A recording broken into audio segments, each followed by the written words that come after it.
Pessoal, não sei se você acompanhou essa notícia. Na última quarta-feira, a Austrália proibiu que menores de 16 anos tenham contas em redes sociais. Pois é, com essa medida, plataformas como Instagram, TikTok e YouTube foram obrigadas, essas plataformas, a bloquear imediatamente os perfis nessa faixa etária. A decisão, claro, causou muita polêmica, mas a gente sabe o tamanho do impacto mental, cognitivo, quando a gente usa muita tela muito cedo, é muito grande. Além disso, vamos combinar? Rouba o nosso tempo com um livro nas mãos. Vamos falar sobre isso? É hora do Bookster, aqui no Live CNN.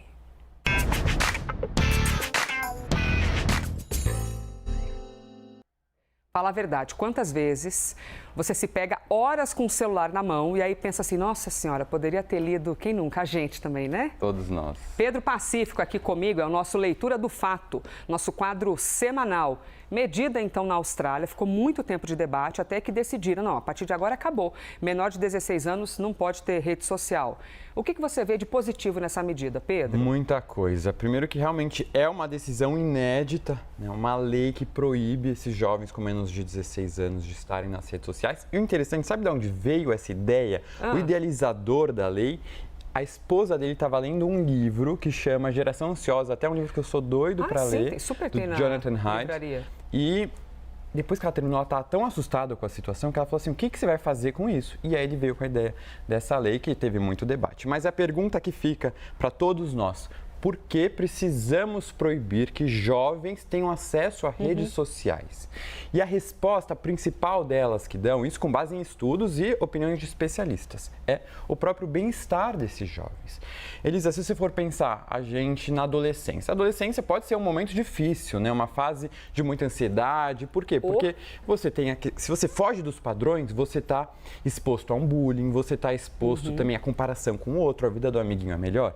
Agora imagina os novos jovens que têm isso potencializado pelas redes, porque não é mais um bullying com 30 pessoas, é um bullying com milhares. Imagina um jovem ser cancelado, eles não têm maturidade para isso, é muita ansiedade. A gente que é adulto não tem ou não teria, né? Imagina um jovem E aí a preocupação é um nível de ansiedade. Os estudos mostram, muitos deles, que jovens têm mesmo nível de ansiedade que adultos hoje em dia.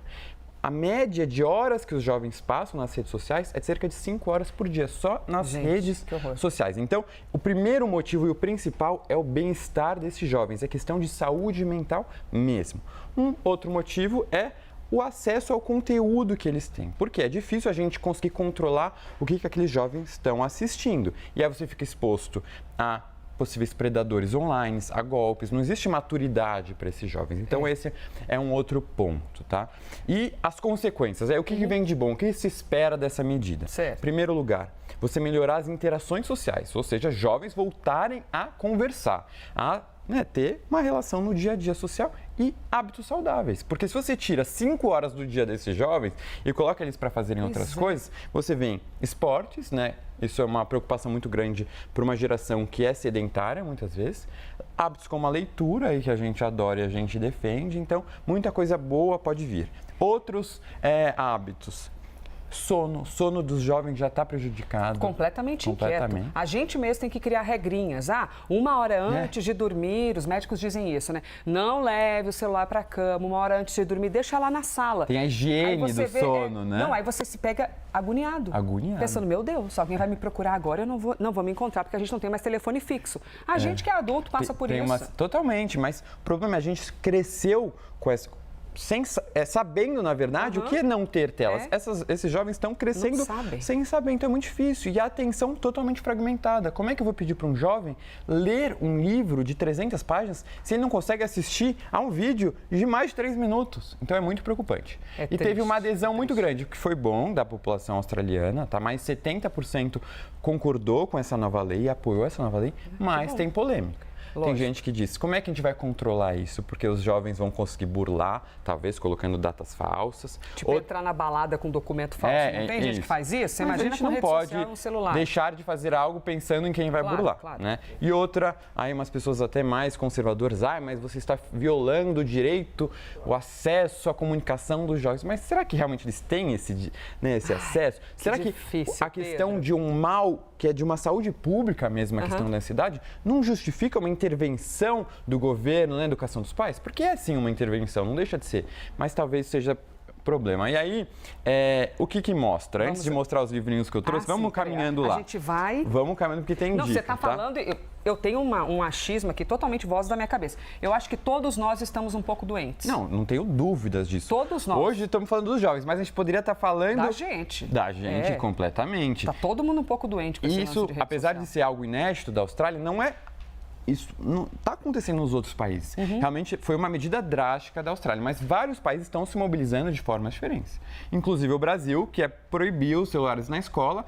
Verdade. Nas escolas, e isso está trazendo consequências muito positivas. E aí eu quis trazer 3 livros que não são para jovens, mas são escritos a partir da perspectiva dos jovens. Deixa eu mudar de lado com você fica mais pertinho ali dos seus filhos. Eu gosto muito de livros escritos sobre a perspectiva de crianças e adolescentes, porque sem pensar que é uma dificuldade, um desafio para o escritor adulto trazer a mentalidade do jovem. Então, aqui em primeiro lugar, Ciranda de Pedra, da Lígia Fagundes Telles. A Lígia Fagundes Telles, para mim, é uma autora brasileira que deveria ser muito mais lida porque ela é maravilhosa. Foi adaptado isso daqui para a novela da Globo 2 vezes. É verdade, Ciranda de Pedra. A gente tem Virgínia, que é a protagonista, que vive num caos familiar, e ela é uma criança, e ela vê tudo aquilo, a gente enxerga a visão da jovem nesse caos familiar, e é um livro muito interessante. Em segundo lugar, Primeiro Amor, do Ivan Turgenev, um autor russo que eu gosto demais, tá? E ele vai trazer aqui a experiência de um adolescente vivendo um primeiro amor. E tudo isso está em épocas de jovens que não têm mídias sociais. Isso é legal. Ou seja, eles conseguem sobreviver. Acho que a gente vai chegar nessa conclusão. Em terceiro lugar, o Se Deus Me Chamar Não Vou, da Mariana Salomão Carrara, que é uma autora que, assim, promete, a gente vai ver cada vez mais ela, ganhou vários prêmios. E aqui a gente conhece a Maria Carmen, que também sofre bullying na escola, que tem uma família complicada, relação com os pais complicadas. E aqui você parece estar lendo o diário de uma garota aí de 10 anos. É muito impressionante. 3 dicas que eu recomendo demais para a gente mergulhar nesse universo e conseguir perceber que os jovens vão conseguir sobreviver aí até os 16 anos sem redes sociais. Eu sou a favor, porque eu acho que daqui a pouco a gente vai ter que ter alguma lei para proibir um pouco os adultos. Porque a gente tem muito excesso e essa sensação de que a rede social é descanso, né? Eu vou lá, uma recompensa, eu tô aqui descansando, eu vou abrir. Não, você só tumultua ainda mais, né? Impacto mental. Você viu que tem detox, a viagem de detox digital para adultos. Não, esses dias meu aniversário, o combinado foi assim, gente, todo mundo deixa o celular na porta. Maravilhoso. Ninguém usou o celular, a gente tem que reaprender a conversar. O Wi-Fi aqui é a conversa. É isso. Pra gente poder se libertar disso. Enfim, Pedro, maravilhoso. Aniversariante do dia 2 de dezembro, assim como eu. Eu te dei parabéns no dia aqui que eu tava aqui, viu? Você tava aqui, eu tava por aí, desculpa, gente. Não me inveje, trabalho aqui. Mas a gente deu parabéns, a gente deu parabéns. Nos vemos em breve. Em breve. Pedro Pacífico aqui no Bookster, na CNN Brasil.